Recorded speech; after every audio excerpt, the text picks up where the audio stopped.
The Ukrainians have demonstrated an affinity, a seriousness, a purpose about the training that is absolutely unparalleled in my experience of trying to help other countries train their forces. And I've done that with a number of different ones over the years. They won't take coffee breaks. They rush through their meals. They want to get back to the training. They don't want to stop at 6 p.m. or something like that. They want to come back and continue because they want to go back to the fight. They want to defend their country and they want to bring this war to an end.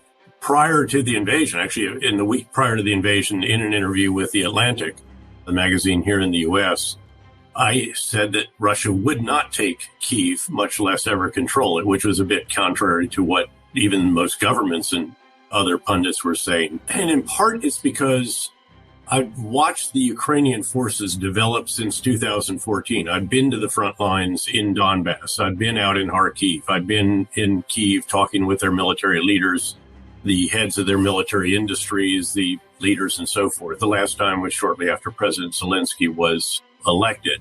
So it was pre-COVID to be sure, but still they had made enormous advances.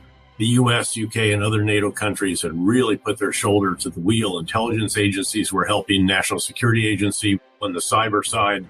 And so they were dramatically improved, really just orders of magnitude better than they were in 2014. Then, of course, you have the beginning of this massive quantity of arms and ammunitions, beginning actually with the UK, with the first one on the ground with the NLAW, I think it was, the anti-tank guided missiles, followed by then the huge number of javelins from the US, then also the shoulder launch guided anti-air defense missiles and so forth. Those helped enormously in those early battles.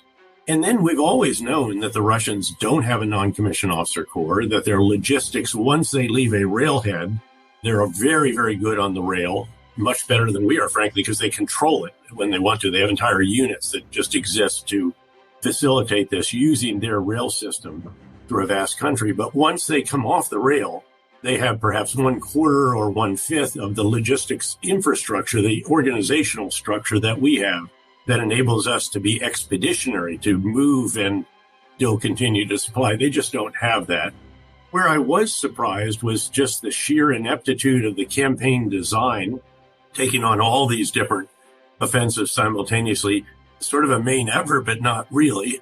And then actually what did surprise me, because if I'd had months in the field with units as a commander, as they did. They were having maneuvers in Belarus and in Russia on the borders of Ukraine for many months prior to the invasion. I mean, I would have loved to have had that. Yes, when I was a division commander, 2-star commander before the invasion of Iraq, we did have a fairly intensive workup. But once we got to Kuwait, it was a pretty brisk pace.